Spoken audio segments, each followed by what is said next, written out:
आपण बनवणार आहे कांद्याची भाजी किंवा तुम्ही कांद्याची चटणी सुद्धा म्हणू शकता। तर आंब्याच्या रसासोबत ही भाजी खूप स्वादिष्ट अशी लागते किंवा वरणपोळी सोबत पुरणपोळी बनवता आपण तेव्हा सुद्धा ही भाजी तुम्ही बनवू शकता। तर नमस्कार, मंजुषास किचन मध्ये तुमचे स्वागत। तर अजून तुम्ही मंजुषास किचन चॅनलला सबस्क्राइब केलं नसेल तर प्लीज चॅनलला सबस्क्राइब करा आणि बघत राहा मंजुषास किचन मध्ये छान छान नवनवीन रेसिपीज। तर लेट्स गो। तर कांद्याची भाजी किंवा आपण तिला कांद्याची चटणी सुद्धा म्हणू शकता। तर ही भाजी बनवण्यासाठी सर्वात आधी मी हे बघा कांदे कापत आहे। तर एका भांड्यामध्ये मी पाणी घेतलेलं आहे आणि कांदे असे कापत आहे। तर हे कांदे तुम्ही सुरीने सुद्धा कापू शकता। मला विड्याने कापण्यासाठी खूप सोपं जाते म्हणून मी ते पावशीने किंवा विड्याने किंवा तुम्ही सुरीने सुद्धा कापू शकता। तर आता आपण हे कांदे असे कापून घेऊ आणि त्याला पाण्यात टाकायचं कारण हेच आहे की ते आपण जेव्हा कांद्यांना कापतो तेव्हा आपल्या डोळ्यातून पाणी येते, खूप डोळ्यातून पाणी येते म्हणून मी असं पाण्यात टाकते कांदे कापताना कांद्यांना। तर ते खूप असे इझिली कापून जातात म्हणजे डोळ्यात पाणी वगैरे जास्त येत नाही, त्रास होत नाही। तर ह्या प्रकारे आपल्याला लांबसर अशा खफा करायच्या आहे, फोडी करायच्या आहे कांद्यांच्या। हे बघा तुम्ही बघू शकता।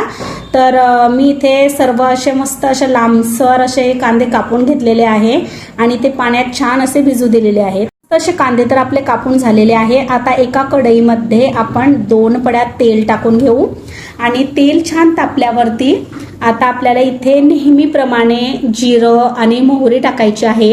जिरं मोहरी छान फुलू द्यायची म्हणजे छान असा भाजीला खूप स्वाद येतो। तर आता आपण जिरं मोहरी फुलल्यानंतर हे जे कांदा कापलेला आहे त्याच्यात सर्व पाणी आपण काढून घेतलेलं आहे आणि हा कोरडाच कांदा आहे। तर आपण आता तेलामध्ये त्याला टाकून देऊ आणि त्याला करपू द्यायचं आहे कांद्याला। अगदी ही भाजी खरंच ना एवढी सोपी आहे बनवण्यासाठी की कुणीही अगदी लगेच ही भाजी बनवू शकते आणि स्वादाला तितकं अप्रतिम लागते ना। तुम्ही वरणपोळी सोबत किंवा आपण रस बनवतो, आता रसाचे दिवस आहेत तर आंब्याचा रस बनवतो त्याच्यासोबत ही भाजी बनवा, खूप छान लागते। म्हणजे रस आणि साध्या पोळ्या आणि ही भाजी सुद्धा केली ना तेवढं छान बेत तयार होतो ना, खूप स्वादिष्ट अशी भाजी तयार होते।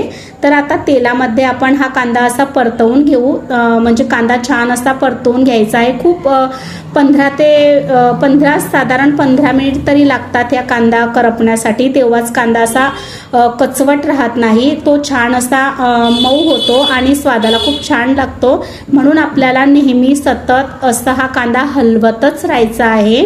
याप्रमाणे सतत कांदा हलवत राहिलेले आहे। तर हे बघा तुम्ही बघू शकता किती रंग बदललेला आहे कांद्याचा।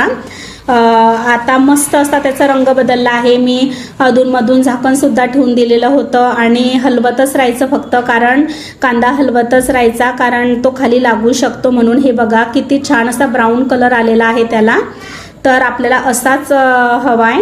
तर आता आपण कांद्याच्या ह्या भाजीमध्ये कांदा करपल्यानंतर आपल्याला पाहिजे तेवढं थोडंसं असं तेल टाकून घेऊ, कारण की कांद्याच्या भाजीमध्ये थोडंसं तेल जरा जास्त असलं ना तर छान लागते आणि स्वादाला। तर आता आपण तेल टाकलेलं आहे, तुमच्या आवडीप्रमाणे टाका।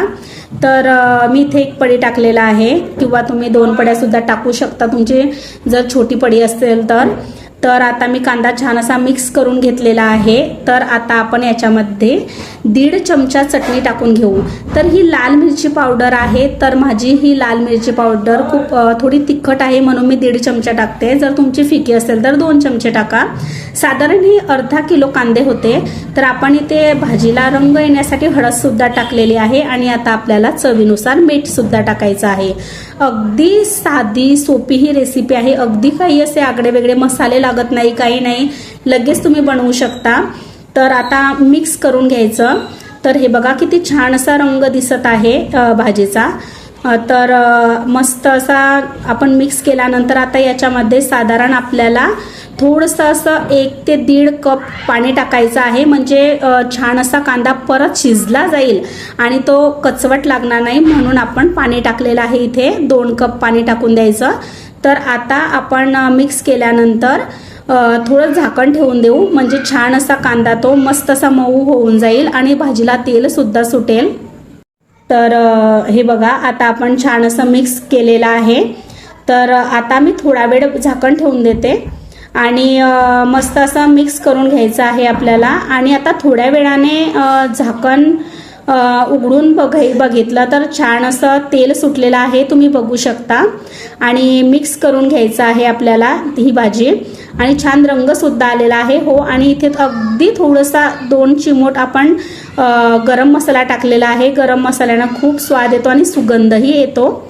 तर गरम मसाला टाकलेला आहे मी इथे, तुम्ही बघितलं अगदी थोडासाच टाकलेला आहे. तर आता झाकण ठेवून द्यायचं आणि अगदी कमी गॅस करून द्यायचा, मंद आचेवर थोडा वेळ होऊ द्यायचं. परत आपण झाकण उघडून बघूया. तरी बघा छान असं मस्त अशी ही भाजी आपली शिजलेली आहे आणि तयार झालेली आहे. तर तुम्ही सुद्धा खरंच नक्की बनवा, एवढी स्वादिष्ट ही भाजी आहे. तर तयार झालेली आहे आपली ही कांद्याची ही चटणी किंवा तुम्ही भाजी सुद्धा म्हणू शकता. तर तुम्ही सुद्धा नक्कीच बनवा. तर भेटू आपण एका नवीन रेसिपी सोबत लवकरच. तर तोपर्यंत बाय.